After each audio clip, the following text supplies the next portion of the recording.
welcome to the Pop Culture Spread Weekly Show. I'm your host, Jason, and my co-host, the man with the most, Rick. How are you, buddy? I'm good, Jace. How are you, mate? All right?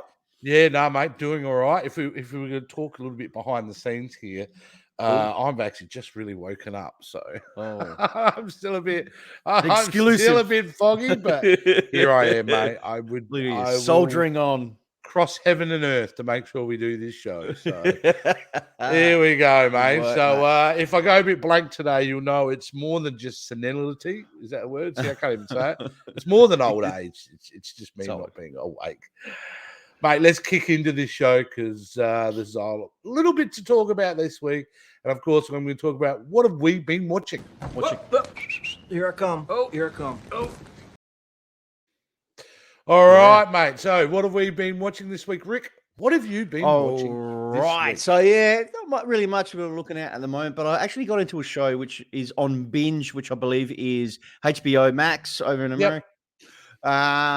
Barry with Bill Hader. It's a great little show. What are you? There we go. Sorry. There we go.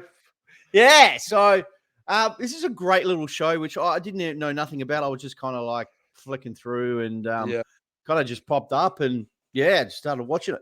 So basically, I don't know if you've seen the show, Jace, but the whole premise on the whole thing is Bill Hader is a hitman, and he has one more job that he's got to do, but then he stumbles on this group of people, and his life just changes from there, and he wants to get out of the game.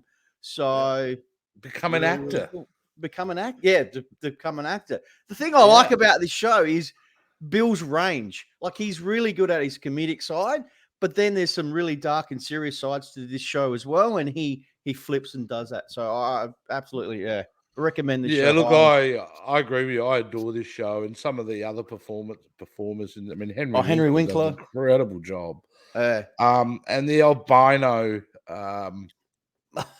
hitman, the Russian guy, absolutely fantastic. But look, it's really dark, a lot of this. I mean, he's dealing with the darkness. Really deals with the fact that the trauma he has from serving in the military and his inability to cope with it. And then I think he finds acting as a way out, a way to become normal, become human. But it is really great. One of I mean, like, so much better than I thought it was going to be honest with you. Nice for it.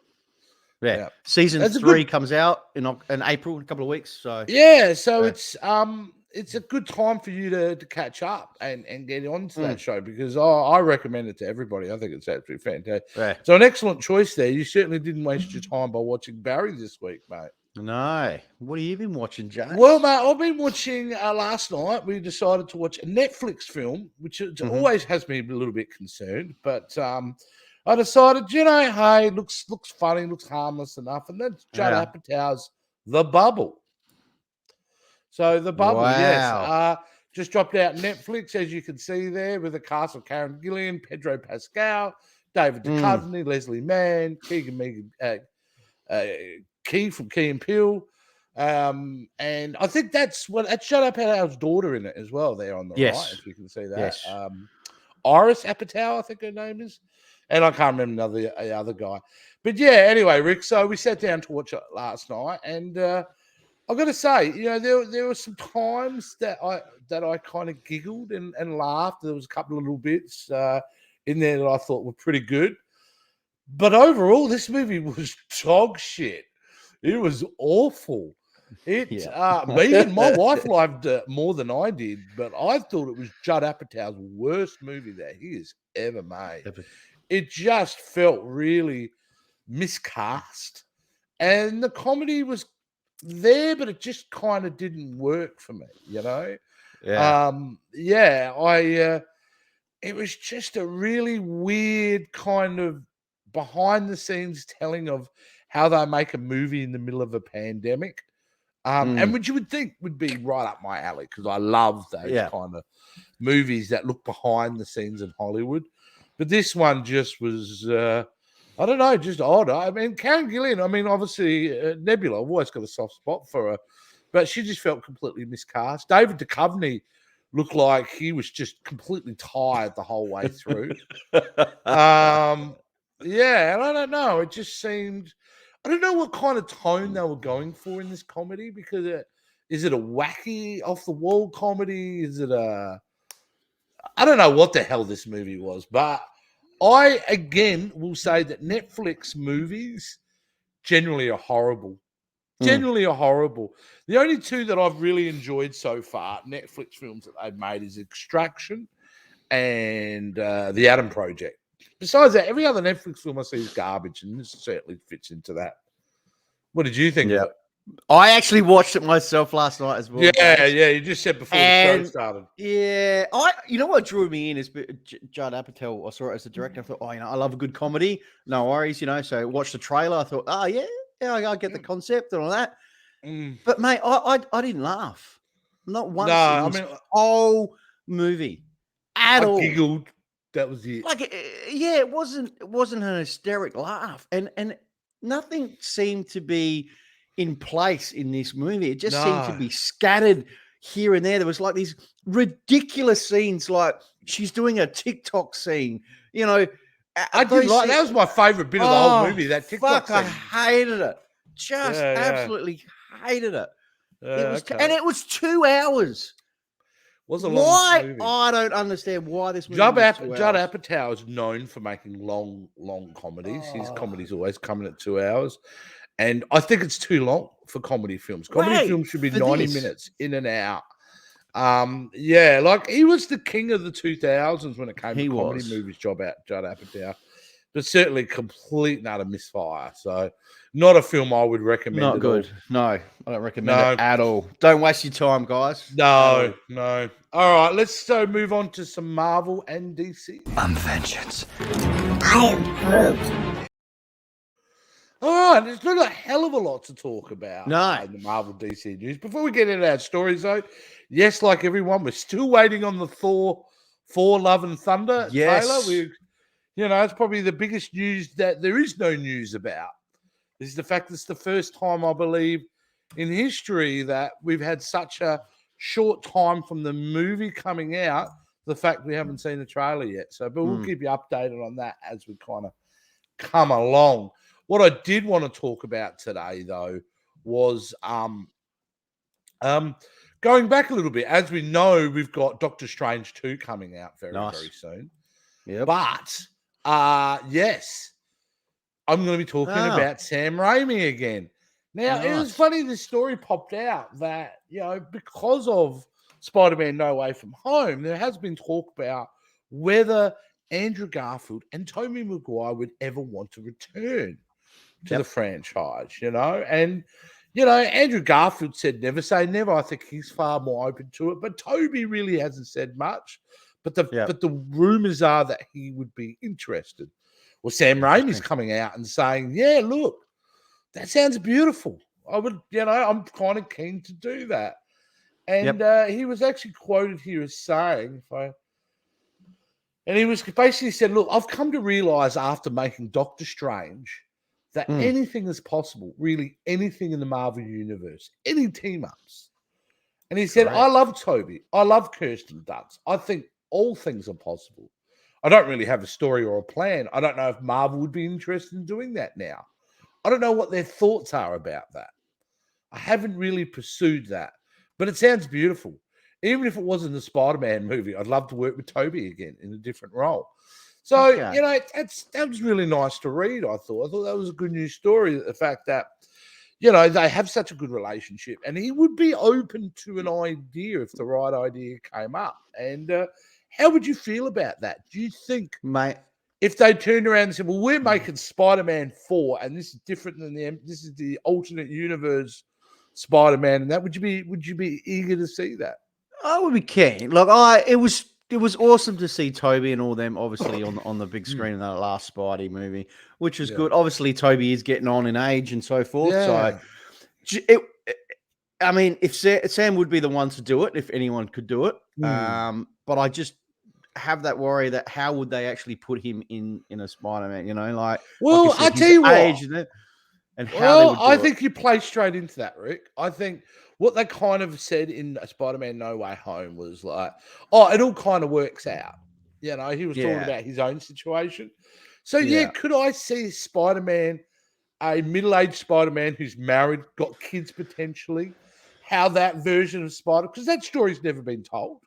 No. We've never seen that. I mean, there might be something in the comic books, but that would be a story I'd be interested in. I think the audience would come along with that idea of seeing an older Spider-Man. What is Spider-Man like 25, 30 years after he started wearing the suit? Like, what does that do to somebody? What does that do to Peter Parker, who seemed very well balanced in Spider-Man No Way From Home?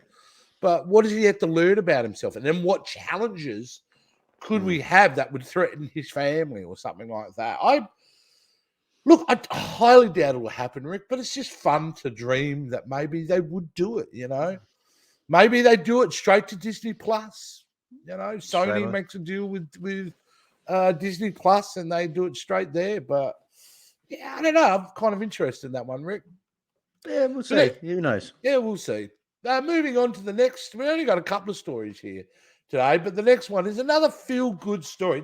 It's feel-good week here. Good, because last time it wasn't very feel-good last week. And the feel-good story to me was the fact it's all about Samuel Jackson. Who doesn't love Samuel Jackson?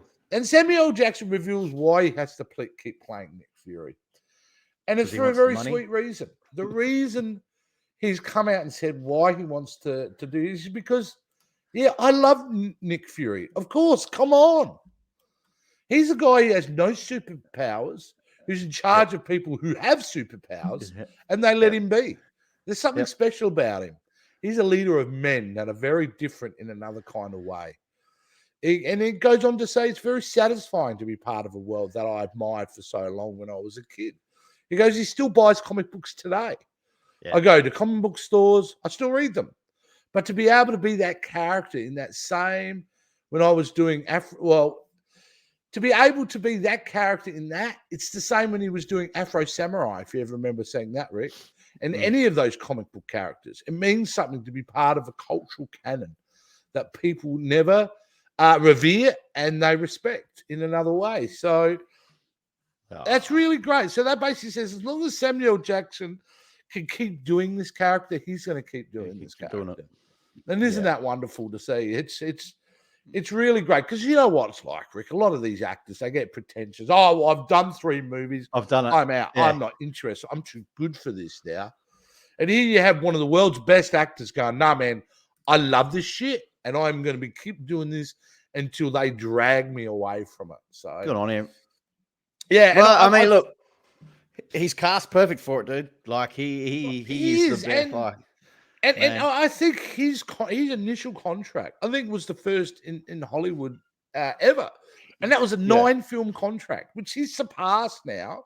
And and he's obviously signed new contracts to do more. But isn't that great? Isn't that like wonderful that when you know that Samuel Jackson will continue to enjoy and want to be part of this universe moving forward? And then that's got to reflect on the screen like he always does. So good luck to him. That's what I say. Absolutely fantastic. And that's really the news for really Marvel news this week. Sorry, DC, you kind of miss out this week, but I'm sure we'll have something next week. Okay, Rick, it's time to move into the news. The mood is tense. I have been on some serious reports, but nothing quite like this. All right, Rick. Now, we've got a good happy vibe going here today, but we do have to delve into something a little bit depressing. And we can't avoid it. It's the story that everyone's spoken about for the last couple of weeks, but there is something new to talk about. Things are coming and that is the slap. Yeah, we're talking the slap again. And it has just come out that the Academy has laid down its ruling on disciplinary action against Will Smith. And basically, Will Smith gets a 10-year Oscar ban by the Academy. That's 10 years that he can't attend the award show or be nominated, I think. So, no, he can't. Nothing. Nothing. So he come out. He's responded already and come out and said, I accept and respect the Academy's decision. And what else was he going to do? You know what I Look, mean? Like, he has to accept it. But 10 years, does that really... Is this really a punishment? Well, You know, I got to say this, Rick. You know, I think we all realise the Academy Awards, as something that's been prestigious, been taking a nosedive and taking a hit over the last few years. Of course it has.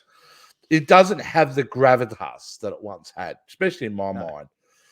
I'd be surprised if the Academy Awards are still around in 10 years, to be honest with you. Correct. Yep. So what does this mean for Will Smith? Not a hell of a lot. Really. There are word that he's gone now. He's gone to one of these celebrity rich people getaways to go find himself. No, which is unbelievable. And I don't have this keyed up, but you may have seen the video that resurfaced from Jada Pinkett Smith. She's come out filming times, Will Smith in his house when he didn't want to be filmed. Yeah, and she decided to do an Instagram live, and he's like, "Look, man, you got to tell me when you're going to turn the camera on. Like, I'm in my house right now." Yeah. And he goes, and then he goes into the video to say, social media is my bread and butter. You just can't be coming and turn the camera on it. And she's got all like attitude about it and stuff. It's just, I think it's at the point now. I think for me, I'm starting to get really concerned about Will Smith's welfare. Even more so now as things are going along. He needs separation from her. Oh yeah, totally agree. And I think there's some real emotional problems with him at the moment, and I think she has just turned him into a shell of a man. I mean, I could be completely wrong, but look, there's always two sides to every story, and we just see what we want to see in the hype up in the media. Look, I don't think this is. I mean, I agree he should be punished for what he did to Chris Rock. For 10 years, take his Oscar away. If you want to do a statement for anyone else who wants to do that sort of behavior, take his Oscar away. Yeah, I don't agree with that, Rick. I really don't. And the reason I don't is because his Oscar is for his performance.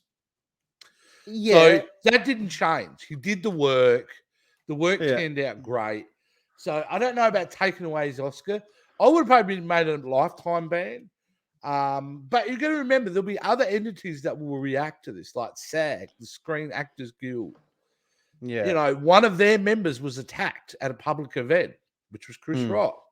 So what disciplinary action will come from that? Honestly, I don't know. Like it's a tough one, but his name's going to be up there with Weinstein now, because obviously Weinstein's banned from the Academy. He's always going to have that, and now you can see, you know what I mean. He's starting to get a lot of projects now, which are everyone's holding back from him. Netflix has come out and said they're holding back. Yeah, so it's really going to affect his career. And he has no career now, Rick. His career's done. He has to do the comeback trail. That's what he'll have to do. He'll have to kick her go away for a few years, get himself sorted out, and go back on an apology tour, and then try and rebuild his career. So, but there you go. And end it with her. So end it with her. She's again, we don't know what the real truth is, but it seems very like, with all her red table talks and things that she's come out with the public. It's very controlling, It's not great. It's not great. No. Anyway, let's move away from that negativity. There's a movie that's been talked about, a sequel, Rick, that's been talked about being released for a while now, and I think the pandemic is the reason we hadn't got this movie. I know it certainly stopped his planned stand-up comedy tour that he had planned. The pandemic killed that. I'm talking about Eddie Murphy and the chance of Beverly Hills Cop 4 finally getting made. Yeah. Now, this movie, Rick, has been rumored for 15 years, and there's been so many different versions and ideas, and there was a pilot shot for a TV show that got rejected. Did you know that? No. Well, Axel Foley was playing the captain role. That was true. Wow. That actually got filmed. But it looks like now they found a director for the Netflix sequel to Beverly Hills Cop 4, director called Mark Malloy. Now, I don't know much about this guy. I actually don't even know what other films he's done. He, yeah. But what do you think, Rick? Do you think this movie will ever see the light of day? Will we ever see a Beverly Hills Cop 4? Or is this just another rumor and it just means more stories about more delays later on? Look, I don't think this is going to happen, because if it was going to happen, it should have happened. Do we really need to have a sequel? No. No. I don't have high hopes for this. Doesn't matter what director you get and whatever. I think lay it to rest. They've had the 3 movies. The third one was absolutely terrible. I can't see him bringing on 4. I love, the other 2 movies. It's great. Beverly Hills Cop's fantastic. I've fond childhood memories of these movies and all that, but I just don't want it tarnished with another one which is going to go straight to Netflix and it's just going to bomb. And yeah. Well, we spoke about earlier about our thoughts on straight to Netflix films and how generally they're not that great. I actually don't want to see it. I will if it's on Netflix. It's free and of just pure curiosity, I would check it out. But yeah, this is a franchise that if you were going to make this, Rick, 20 years ago, you should have done this. Not now. 20 years ago, not 2022, not a mid-60s Axel Foley. I don't think it's something. What's he going to do? He'd be out of the force. What is he? How are they going to roll him into it? You know what I mean? Like, I don't know. Maybe it's his retirement. It's his, it's his last day before retirement or something shit like that. They steal from another movie. What movie was that? No. Lethal Weapon. They did that. Lethal Weapon did that a couple of times. But yeah, look. Beverly Hills Cop 4. Maybe there's some big fans out there, though. Maybe. Rick, I don't know. And can't wait to see Axel Foley back. I think what we get with these delayed sequels, these sequels that have, decades between the previous one, is that we remember our fondness for the film, but Correct. So it's really around nostalgia, not really around what the content is, And I think Coming to America 2 is a perfect example of that. Absolutely love Coming to America. But the sequel was nostalgic, but not that great. Not that great. It was funny in little bits and pieces, but it certainly did not live up to the massive epic hit that it was back in '88. So, they'll never recreate it. They'll never be able to do it. You just can't. All right, Rick. And the last story we got this week is around a show that I can't wait to start. And I don't know when it's due to come out. I feel like it's coming out soon. I thought it was coming out soon. 3rd season of The Boys. Sweet. The Boys. Awesome. What an amazing show that come out of nowhere a couple of years ago. It did. Just absolutely fantastic, So violent, so real, so confronting, deals with all the darker elements of the superhero genre, while still making it extremely funny. Carl Urban is just incredible. He's in awesome. That series. And Anthony Starr, Aussie represent, who plays Homelander, is absolutely amazing as well. In fact, all the cast of that show is great. So one of the cast members, Chase Crawford, who's known as, their version of Aquaman, was asked about the upcoming series. And I love what he said. He said, The Boys season 3 is dirty enough to end careers. How good is that? Now, Crawford, who plays the Deep in the series, confirmed with an interview with EW that the upcoming series is weird. I remember reading that stuff in the script you sent me, and you sent me a message, said Crawford's co-star Jensen Ackles as from Supernatural.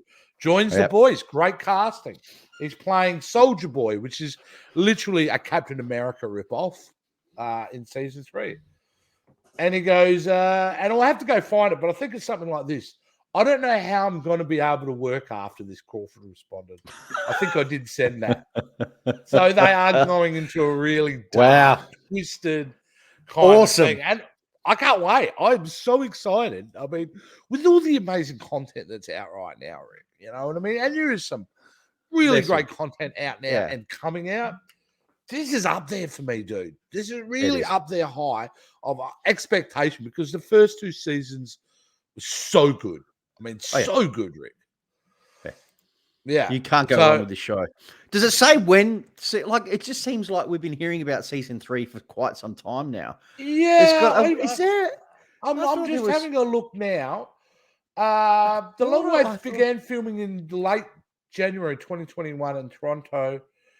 Prime Video, June the 3rd. June the 3rd. So we've got a couple of months to go. Nice. But it's not that far away. It is part of the horizon, so which is absolutely wonderful. So one of the great shows. Yeah, that's it, Rick. That's all we got this week. It has been a mate. fairly quiet week in movie and TV streaming news. So, but there was a little bit, but you know. But there you go. We got through it for another week, and you know, a week is a long time in Hollywood. So I'm sure there'll be some shit that will frustrate me or get me excited next week for sure.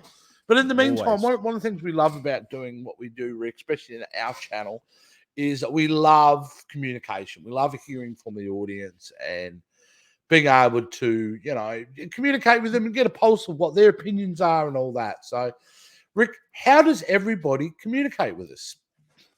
Guys, all you need to do is drop us a comment down below for the video. Also, give us a thumbs up. We'd really appreciate it. Also, guys, follow us on all our social media sites. Like, subscribe, follow, share, all that great stuff. Guys, and if you're into podcast, you can listen to this show and all our other previous shows on the Pop Culture Spread show. You can follow us on Spotify, Podbean, and Apple. So go and subscribe and like those would be great. And if you guys are in the market for some new merchandise that you can see myself and Jace wearing in the shows, then pop over to popculturespreadstore.com. All the links are down below, guys, to go check it out. We really appreciate it. Fantastic. All right, guys, that's been another week in the for the Pop Culture Spread show. We'll be back next week with a whole new slew of other stories to talk about. So until then, we'll catch you later, guys. There you go.